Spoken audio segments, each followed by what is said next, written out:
This story may sound unbelievable, but sometimes real life writes the strangest truths. What you're about to hear isn't just a story about a house or strangers. It's about broken lives colliding at the exact wrong moment and somehow becoming right. Before the story continues, if you enjoy real-life emotional stories like this, subscribe to the channel Stories with Sister Mira and comment below where you're watching from. I read every comment, and it helps this little community grow. Now let me tell you what really happened. Ethan pulled his car to a stop in front of the old countryside house and just sat there, staring. The place was supposed to be empty, silent, untouched. That's why he'd come back, to recover, to breathe, to survive after what nearly killed him. But something was wrong. The wooden gate was painted green. Ethan frowned. He was sure it had been gray the last time he'd seen it, years ago. He stepped out slowly, his hand instinctively pressing against his chest, remembering the doctor's strict warning. No stress, no surprises, absolute rest. The garden looked nothing like the abandoned mess he remembered. Flowers bloomed along the fence, the grass was neatly trimmed, the windows were clean, sunlight bouncing off them like the house was alive again. His heartbeat quickened. Someone had been here. Ethan pushed the gate open. It didn't squeak. Someone had oiled the hinges. He froze when he heard laughter, children's laughter, coming from inside the house. He closed his eyes for a second, breathing the way his cardiologist taught him. In for 3, out for 3. Then he climbed the porch steps and stopped at the open door. A little girl ran across the living room holding a doll. A baby crawled across a rug Ethan had never seen before. And sitting on his couch, was a woman folding laundry. She looked up. They both froze. "Who are you?" Ethan asked, his voice shaking. The woman dropped the basket, clothes spilled everywhere. I can explain," she stammered. "Explain what you're doing in my house?" Ethan snapped, stepping inside. The little girl ran and hid behind the woman. The baby began crying. "Please," she said, lifting the baby into her arms. "I didn't have anywhere else to go. The house was empty. I thought it was abandoned." Ethan felt the pressure building in his head again. This was exactly what he wasn't supposed to deal with. "This is trespassing," he said. "I'm calling the police." "No," she rushed forward, panic in her eyes. "Please, just give me some time. My husband died. I lost my job. We were evicted. I have nowhere else to take my children." Her words spilled out fast, desperate. The little girl tugged at her skirt. "Mommy, are we going to live on the street again?" Again. That word hit Ethan harder than anything else. He ran a hand through his hair. "Listen, you can't stay here. I came here to recover. I need peace." "I understand," she whispered, wiping her tears. "Just give me 2 weeks. I'll leave quietly, I promise." Ethan looked around. The house was spotless. It smelled like real food, not dust. Fresh flowers sat on the table. Outside, through the window, he noticed a small vegetable garden growing in soil he'd always thought was useless. 10 days, he said finally. "But I stay too. It's my house." Her shoulders sagged with relief. Thank you so much." She hugged her children tightly. "I'm Ethan," he said after a pause. "I'm Lena, and these are Ella and Noah." Silence hung between them. Ethan didn't know where to sit. Nothing felt like it belonged to him anymore. Then his phone rang. "Ethan, you there?" Dr. Miller's voice came through. "Remember, no stress." "There's a problem," Ethan muttered. "What kind?" "There are people living in my house." A pause. "You're calling the police." "No, I gave her time." "How long?" 10 days. The doctor sighed. "You need peace, Ethan." "I know, I'll manage." Before he could say more, the front door burst open. "Lena, I brought the tomatoes."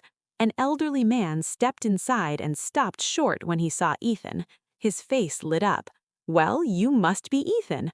I'm Frank. Lena talks about you all the time." "Talks about me?" Ethan blinked. "Oh, yes," Frank chuckled. "Waiting for you to come back. Thought you were together." Lena's face turned red. "That's not what I meant." Frank's smile slowly faded as he realized the truth. "Ah, I see." An awkward silence filled the room before Frank quietly left. Ethan sighed. This was already a disaster. "I'll make dinner," Lena said quickly. "You don't have to. I want to." She disappeared into the kitchen with the kids, leaving Ethan alone on a couch that no longer felt like his. 10 days, Ethan told himself. Just 10 days. That night, as the smell of home-cooked food filled the house, Ethan wondered something he hadn't asked yet. What kind of woman fixes a house that isn't hers? And what was going to happen when those 10 days ran out? Ethan woke up to a smell he hadn't experienced in years. Fresh coffee. For a moment, he thought he was dreaming. Then he opened his eyes and remembered he wasn't alone in the house anymore. He glanced at the clock. 6:05 a.m. Way too early for someone like him. In the city, mornings started with alarms and stress, not warmth drifting through hallways. He sat up slowly, careful with his chest, and noticed something else that felt strange. The bed was comfortable. The sheets were clean. Someone had changed them. He rubbed his face, stood, and followed the smell to the kitchen. Lena was already there. She stood by the stove in a faded apron, her hair tied up in a messy bun, moving quietly like she didn't want to wake the house. A pot simmered gently. Ella sat on the floor near the table, drawing with crayons. Noah was still asleep somewhere. "Good morning," Lena said without turning around. "Coffee's ready, toast's in the toaster." Ethan nodded, unsure what to say, and sat at the table. She poured him a mug and placed it in front of him. He took a sip. It was exactly how he liked it. Strong, hot, perfect. "How did you know?" he asked before he could stop himself. She glanced at him.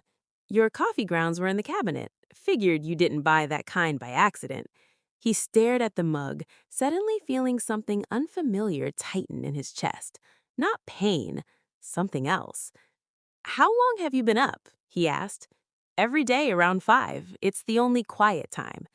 His phone buzzed on the table. Dr. Miller. "How was the first night?" the doctor asked. "Weird," Ethan admitted. "Any chest pain, dizziness?" "No." "Good. I'll come by this afternoon." "No need," Ethan said quickly. "Protocol," the doctor replied and hung up. Lena dried her hands on the apron. "Your doctor's coming?" "Yes." "I'll make tea," she said immediately, "and clean up." "You don't have to." "I know, but while we're here, I'll do my part." Something about the way she said "here" made Ethan uncomfortable, temporary, fragile. Ella suddenly ran over and held up a drawing. "I drew you." He leaned forward. The picture showed a giant man with an angry face next to a house. Lena and the kids were tiny stick figures in the corner. "Do I really look that mad?" he asked. Ella nodded seriously, very mad. Lena reached for her daughter. "Ella." "It's okay," Ethan interrupted. "You draw really well." Ella's face lit up and she skipped away. Ethan finished his coffee and stepped outside. The backyard shocked him. Vegetables grew in neat rows, chickens pecked around a makeshift coop, flowers lined the fence. "She did all this?" he muttered. "You bet she did." Ethan turned to see Frank leaning against the fence. "She showed up in winter," Frank continued. "Kids hungry, no pride for charity, but she works harder than anyone I know." "She didn't know I was coming back," Ethan said quietly. "Nobody did. Village thought you abandoned the place." "I didn't abandon it," Frank chuckled. "Money keeps people busy." That afternoon, Dr. Miller arrived. He walked in, glanced around, and whistled. "This place looks alive." "Not my doing," Ethan said. Lena served tea politely and disappeared. "She's good for you," the doctor said bluntly. Ethan frowned. "You don't even know her." "I know loneliness, and you had it bad." After the doctor left, Ethan sat on the porch watching Lena with the kids. Ella chased a cat, Noah crawled in the grass. "Come play," Ella yelled. "I'm good here," Ethan replied. Lena came closer. "Can I ask you something?" "Sure." "Why didn't you come back all these years?" He stared at the hills. "Work. Always work." "Sometimes," she said softly, "we lose control so we can choose better." That night, Ethan couldn't sleep. He heard Lena humming while putting Noah to bed. At 2 a.m., he found her at the kitchen table, surrounded by papers, numbers, rent listings, crossed out calculations. "I'll find something," she said quickly when she noticed him. "I still have 8 days." Her voice shook. The next morning, a scream tore through the house. Ethan rushed out and found Lena on the bathroom floor, clutching her ankle. "I slipped," she groaned. He helped her to the couch. "You're resting." "I can't." "You are," he said firmly. The day turned into chaos. Burned rice, spilled juice, crying baby. "How do you do this every day?" Ethan asked, exhausted. "Practice," Lena laughed. Frank showed up with groceries and cooked lunch like nothing was wrong. "Family eats together," he declared. "We're not family." "Not yet," Frank winked. That night, as Ethan lay awake, one thought wouldn't leave his mind. He came here for peace, but the house had never felt more alive, and deep down he feared what would happen when the 10 days were over. Ethan woke up before sunrise, not because of pain or anxiety, but because the house felt full. Not loud, just alive. The kind of quiet that carried meaning. He lay still for a moment, listening. A floorboard creaked. A kettle clicked off. Somewhere, a child murmured in sleep. This was supposed to be a place to recover. Instead, it felt like something else entirely, and that scared him. By the time he reached the kitchen, Lena was already there, sitting at the table with her ankle wrapped, a notebook open in front of her. She was staring at the page like it might argue back. "Morning," he said gently. She jumped. "Sorry, didn't hear you." "Ankle okay?" She nodded, though her face said otherwise. "I'll manage." He poured himself water instead of coffee, remembering the doctor's words. "You don't have to push so hard." "I don't have a choice," she replied quietly.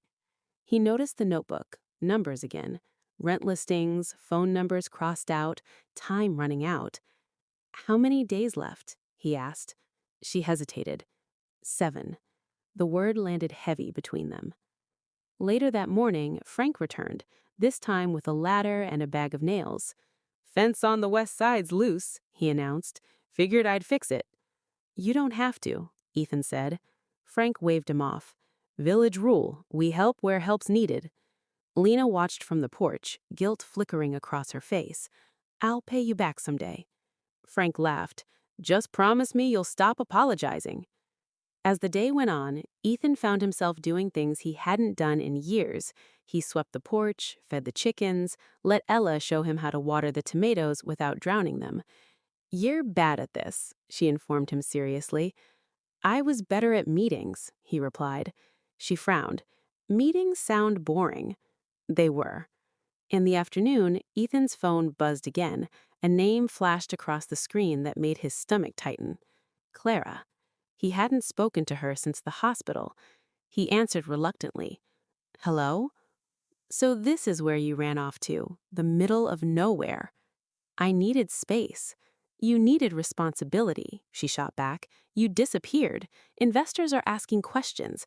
I've been covering for you." "I didn't ask you to." "No, you just almost died and expected the world to pause."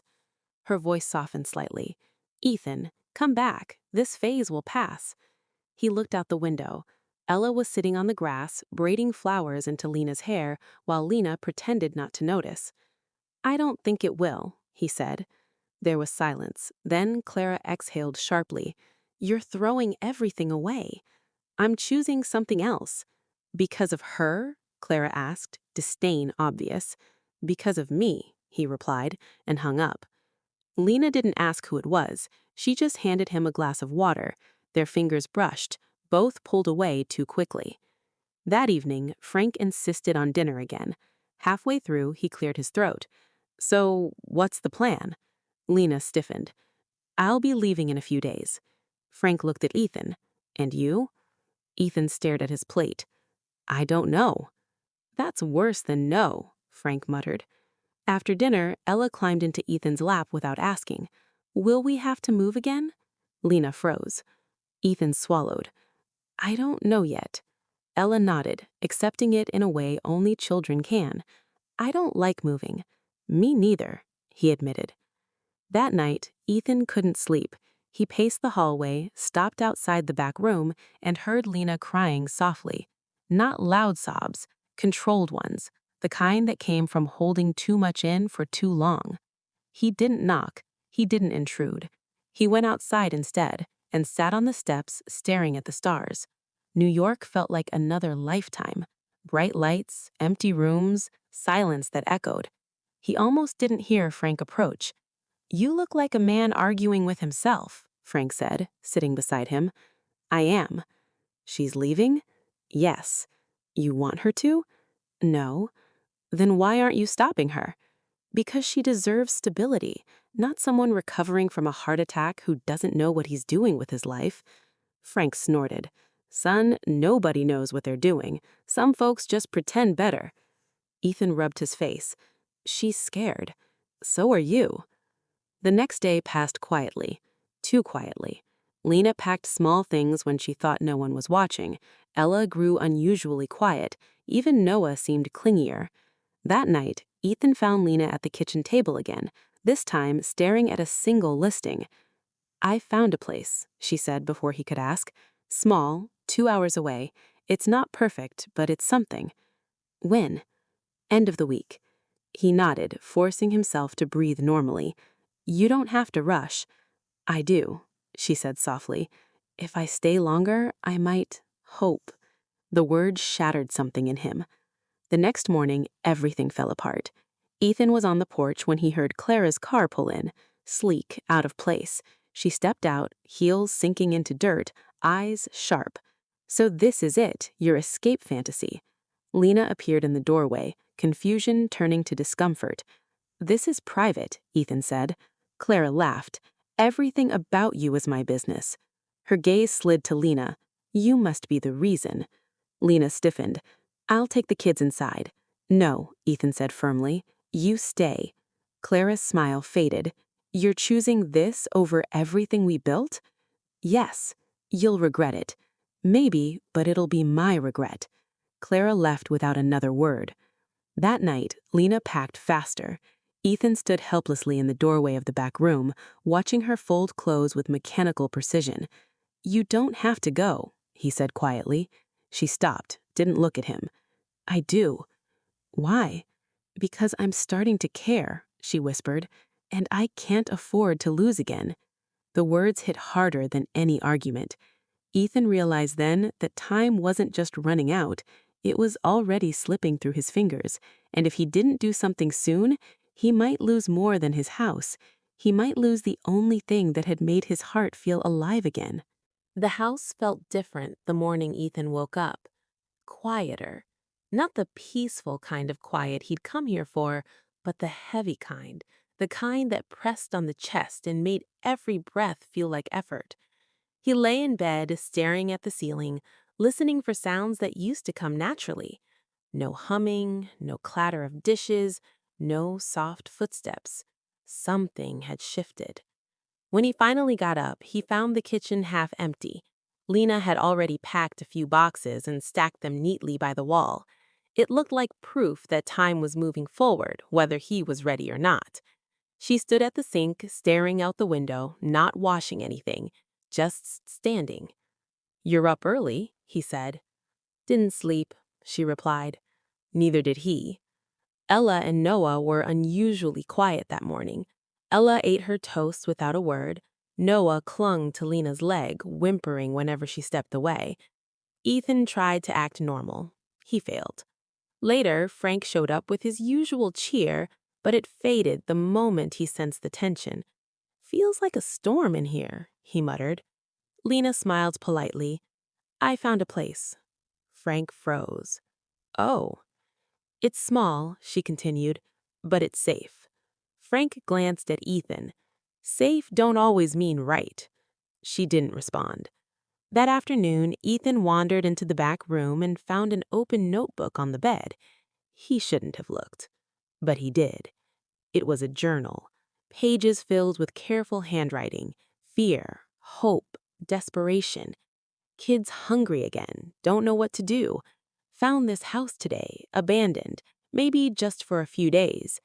Ethan arrived, thought everything would end. He didn't call the police. Why is he so kind? His chest tightened. Then the last entry. I'm starting to fall for him. That's dangerous.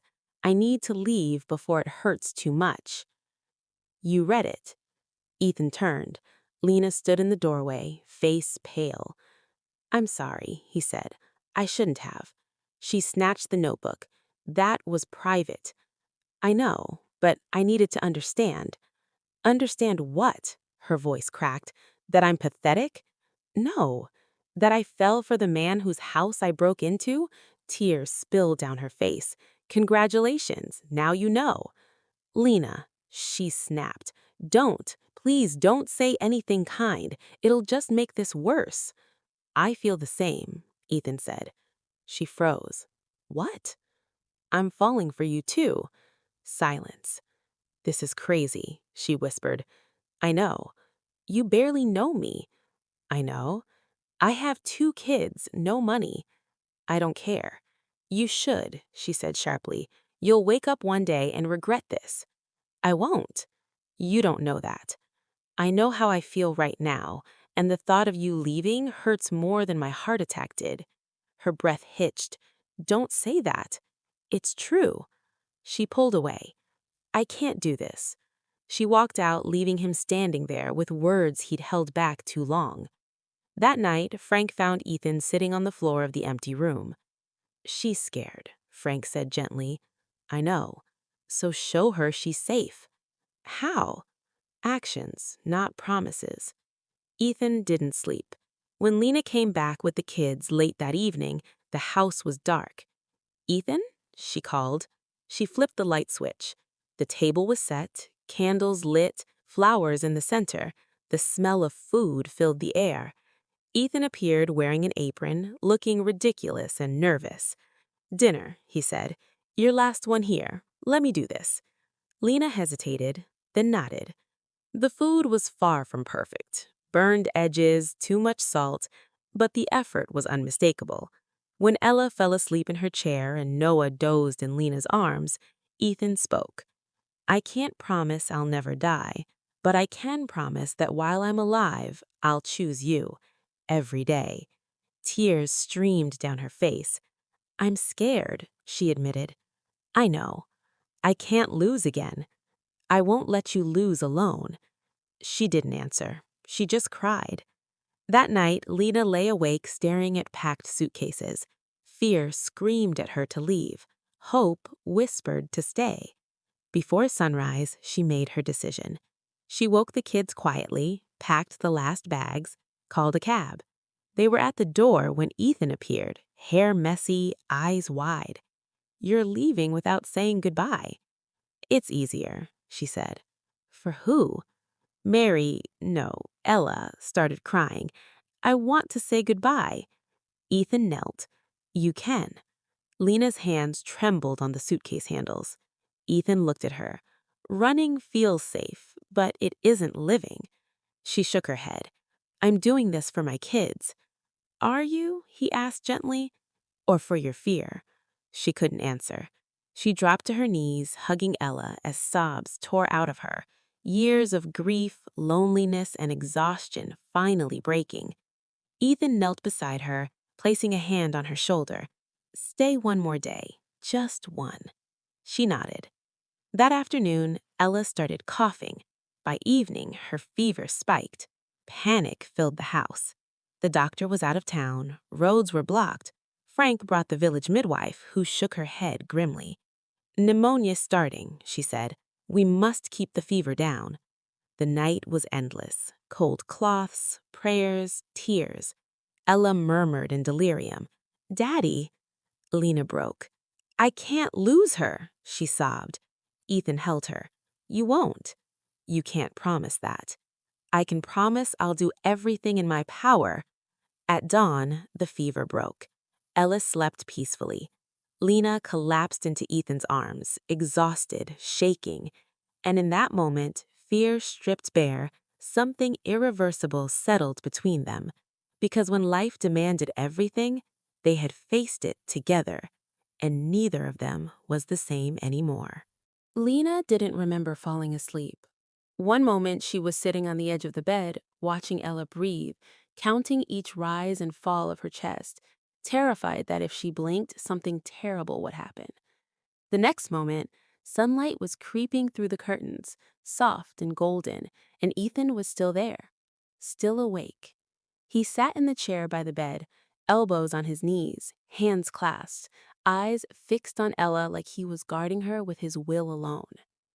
"She's stable," he whispered when Lena stirred. "Her breathing's better." Lena nodded, afraid to speak. Her throat felt tight, swollen with everything she hadn't let herself feel all night. Ella shifted slightly, murmured something unintelligible, then settled again. Alive, warm, here.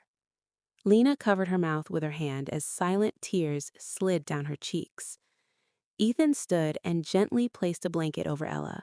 Then he turned to Lena. "You should lie down, even for a bit." "I can't," she said immediately. "You can," he replied softly. "I'm here." Something about the certainty in his voice broke the last wall she'd been holding up. Her knees gave out, and she sat heavily on the bed, burying her face in her hands. "I was so scared," she whispered. I thought, I thought this was my punishment for staying, for hoping." Ethan knelt in front of her. "Nothing that happened last night was your fault." "I should have left when I planned to," she said, voice shaking. "If we'd been gone—" "Stop," he said gently but firmly. "If you'd left, you'd be alone on some highway in the dark with a sick child. You stayed. You did the right thing." She looked at him, eyes red and raw. "I don't know how to trust that." "I do. I trust it enough for both of us right now." She leaned forward without thinking and pressed her forehead to his shoulder. He didn't hesitate. He wrapped his arms around her, steady and warm, holding her like she might shatter if he let go. For the first time since her husband's funeral, Lena let herself cry fully. Not quietly, not politely. She cried like someone who had been strong for too long and finally ran out of strength. Ethan didn't tell her to be okay. He just stayed. Later that morning, Frank came by with fresh bread and soup. He peeked into the bedroom, saw Ella sleeping peacefully, and nodded once. "Good girl," he murmured. "Strong." He set the food down and looked at Ethan. "You look like hell." Ethan smiled faintly. "Best compliment I've had in a while." Frank's gaze shifted to Lena, who stood nearby holding Noah. "Are you staying?" Lena hesitated. Ethan didn't speak. He didn't reach for her. He didn't pressure her. He waited. "I don't know yet," she said honestly. Frank nodded. "Fair answer." Then he winked. "But this house likes you." After he left, the house settled into a strange calm.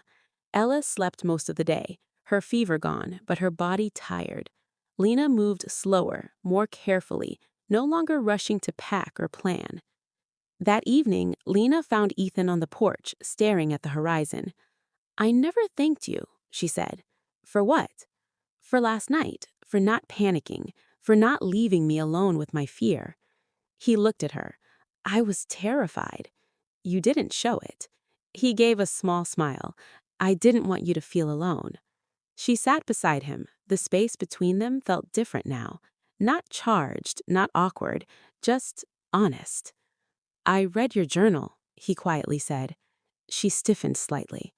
"I'm sorry," he added quickly. "I know it was wrong." She exhaled.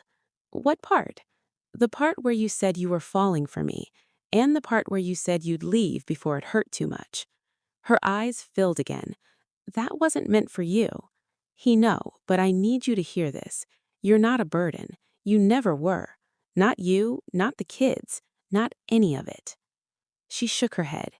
"You don't understand what it's like to lose everything, to depend on someone and have it ripped away."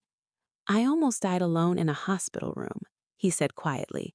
I had everything people chase: money, success, control, and none of it mattered when I thought I wasn't going to wake up. She looked at him, really looked at him. We're both scared, but I don't want to make decisions from fear anymore. Silence stretched between them, thick but not uncomfortable. That night, Lena didn't pack. She didn't unpack either. She just stayed.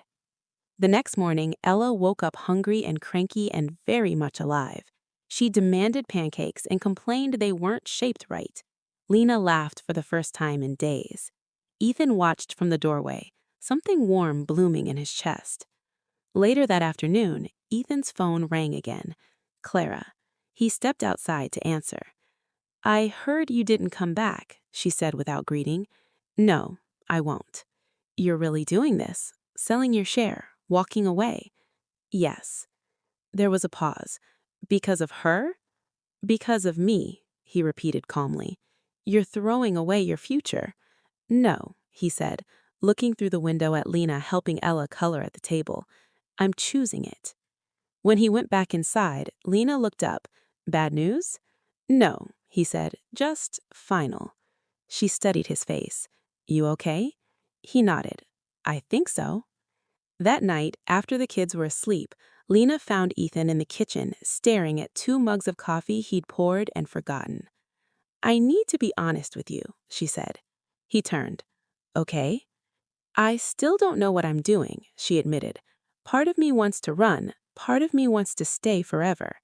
He smiled gently. That makes 2 of us. I can't promise anything, she continued.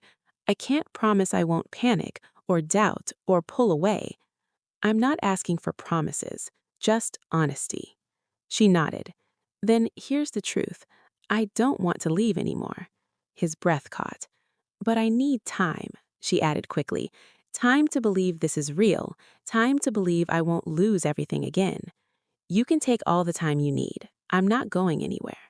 She leaned forward without thinking and pressed her forehead to his shoulder. He didn't hesitate. He wrapped his arms around her, steady and warm, holding her like she might shatter if he let go. For the first time since her husband's funeral, Lena let herself cry fully, not quietly, not politely. She cried like someone who had been strong for too long and finally ran out of strength. Ethan didn't tell her to be okay. He just stayed. Outside, the house stood quietly, holding a family that hadn't planned on becoming one. And somewhere between fear and hope, something fragile and beautiful had begun to root. But life wasn't done testing them yet, because sometimes the moment you choose to stay is the moment everything truly begins. The days that followed felt unreal, like the calm after a storm when everything looks the same, but nothing actually is. Lena stayed, not because everything was suddenly perfect, not because fear disappeared.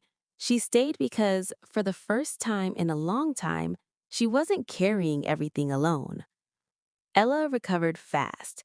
By the 3rd day, she was back in the yard, chasing the cat, laughing like nothing had ever happened.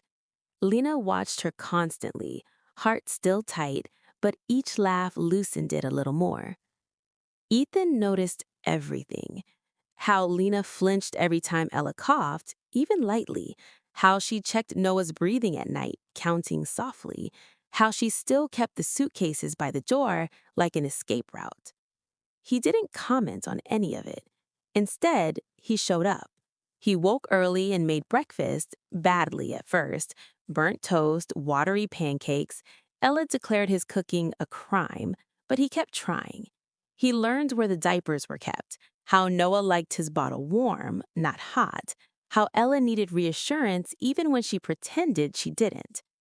One afternoon, Lena caught him kneeling in the garden, carefully retying a broken tomato stem. You don't have to do that, she said. I want to, he replied. It matters to you. Something about that simple sentence hit her harder than any declaration ever could. That evening, Frank came by with news that shifted everything. Roads are clear, he announced. Hospitals accessible again. Lena stiffened immediately. Ethan noticed. That's good news. Yes, she said slowly. It is. But her voice said something else.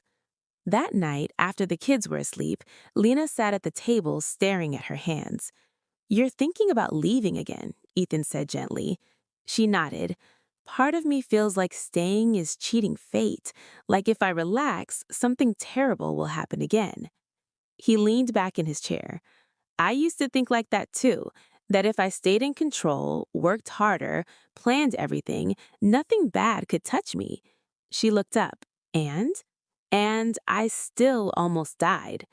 Silence settled between them. You can't outwork pain, he continued, and you can't outrun loss. She swallowed. Then what do you do? You live anyway, he said softly.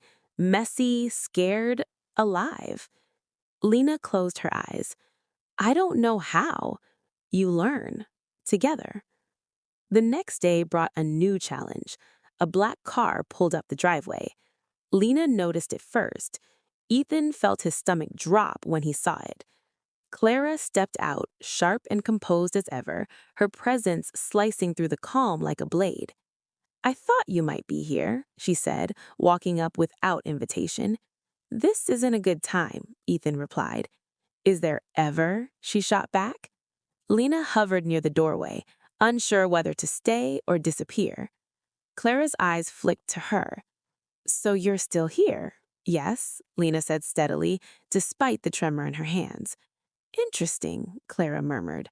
Most people don't stay when things get complicated. Lena didn't reply. Clara turned to Ethan. The sale papers are ready. Buyers waiting. I know. You're really letting it go, Clara said. Years of work, everything we built. I built it, Ethan corrected calmly, and I'm choosing differently now. Clara laughed without humor. For this? For my life, he replied. She shook her head. You're making a mistake. Maybe, but it's mine. Clara studied him for a long moment, then sighed. You've changed. Yes. She turned to Lena. Take care of him. He's terrible at resting. Lena blinked, surprised. Then Clara left. The dust from her car lingered long after she was gone. That night, Lena finally moved the suitcases. Not to the door, to the closet. Ethan pretended not to notice, but his chest felt lighter than it had in weeks. Later, as they sat on the porch, watching the sky darken, Lena spoke quietly. I still wake up expecting something bad. He nodded. Me too. But now, she continued, when I wake up scared, you're there. He turned to her. That's not nothing. She smiled faintly. No, it's everything. She rested her head on his shoulder. He didn't move. Inside, Ella slept clutching her doll. Noah breathed softly. The house creaked and settled around them like it was adjusting to its new truth. But life wasn't finished testing them, because just when Lena started to believe she could stay, a letter arrived the next morning, and the name on the envelope made her hands shake. Her old landlord. And whatever was inside threatened to pull the ground out from under everything they were building. What it said would force her to choose again between running and trusting, and this time, the choice would change everything. Lena stood at the kitchen table for a long time, staring at the envelope. She hadn't opened it yet. The return address alone was enough to make her chest tighten. Her old landlord. The man whose knock on the door months ago had ended everything she thought her life was supposed to be. Ethan noticed her hands shaking before he noticed the letter. Do you want me to open it? He asked gently. She shook her head. No, I need to do it. She tore the envelope slowly, like the paper itself might bite her. Her eyes moved across the page, line by line.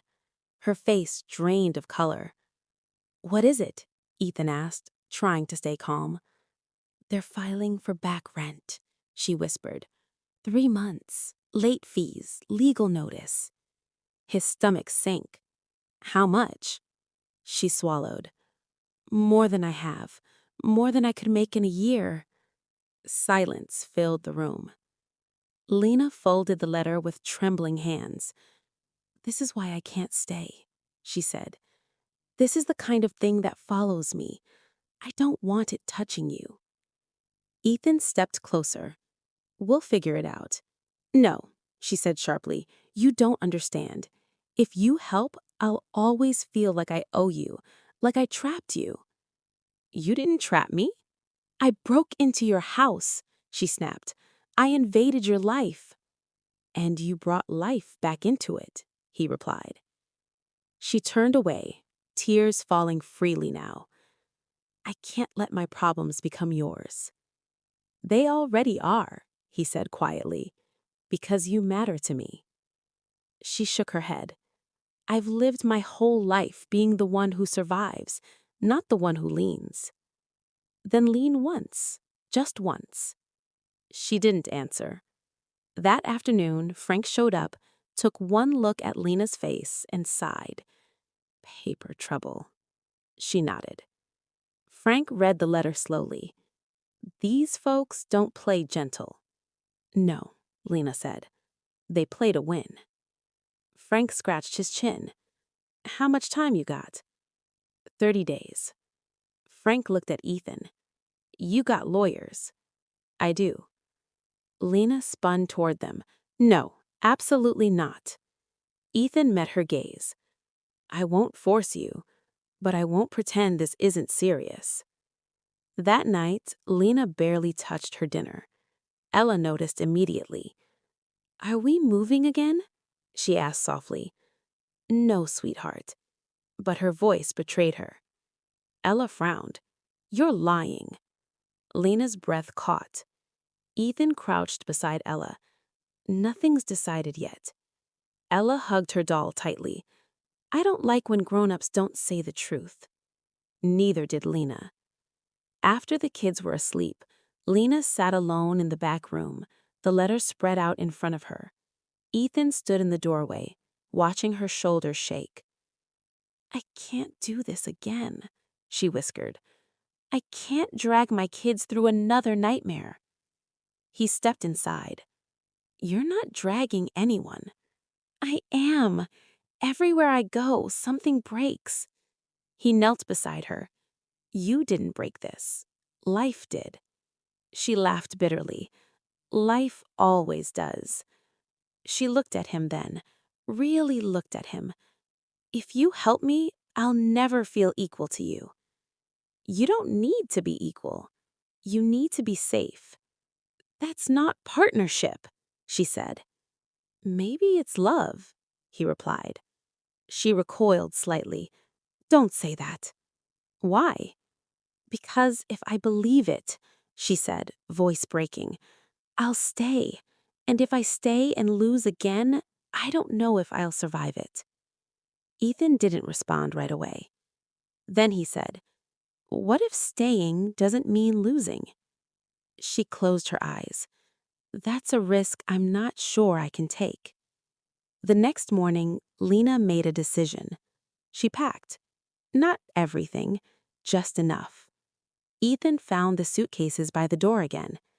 "So that's it," he said quietly. "I need to protect my kids, even if it means walking away from something good." Ella stood behind her, eyes wide. "Mommy?" Lena dropped to her knees and hugged her daughter. "I'm trying to do what's right. But I like it here. I like Ethan." Her chest cracked open. Ethan stepped forward. "Stay one more day. Let me talk to someone. No promises, just information." She hesitated. "One day," she agreed finally. That afternoon, Ethan made calls. Lawyers, old contacts, people who owed him favors. Lena stayed away, took the kids to the creek, trying not to hope. When she returned, Ethan was waiting on the porch. "There's a way." Her heart pounded. "What kind of way?" "They filed incorrectly. They rushed. We can contest it. It'll take time, but you won't lose everything." Her knees nearly gave out. "But," he continued, "it means fighting, standing your ground." She laughed weakly. "I've been doing that my whole life." Yes, he said, but this time you won't be doing it alone. She searched his face, looking for pity, for control, for anything that would prove her fears right. She found none, only steadiness. She exhaled slowly. Okay. That night, Lena didn't pack again. Instead, she sat on the porch with Ethan, wrapped in a blanket, watching fireflies blink in the dark. I'm still scared, she admitted. I know. But I want to try, she whispered. He smiled, not wide or triumphant, just grateful. Inside, Ella slept peacefully. Noah dreamed. The house creaked like it always had, and for the first time, Lena allowed herself to imagine a future that didn't end in running. But the hardest test still remained, because choosing to stay was one thing, believing she deserved to stay was another. And that belief would be challenged in ways neither of them expected. The house woke slowly that morning, like it was careful not to scare anyone. Lena stood at the kitchen window, watching the mists lift from the garden. Ella was outside with Frank, learning how to feed the chickens properly.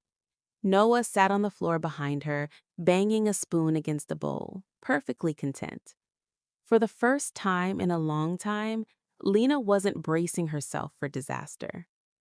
Ethan came up behind her quietly. You didn't run. She smiled faintly. I thought about it. I know. But I stayed. He nodded. I'm glad. She turned to him, searching his face. I don't know what happens next. Neither do I, he said honestly. But for once, that doesn't terrify me. They stood there in silence, the kind that didn't need filling. Later that day, Dr. Miller arrived for what was supposed to be Ethan's final checkup. He listened to Ethan's heart, frowned, listened again. Well? Ethan asked. The doctor grinned.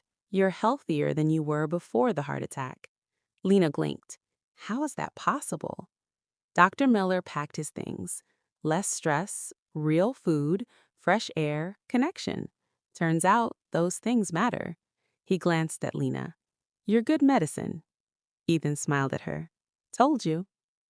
After the doctor left, Frank appeared with a folded paper and a proud smile. Village Council approved it, he announced. Old barn near the road. You fix it up, turn it into something useful. Community space, shop, whatever you like. Ethan looked stunned. Why would they do that?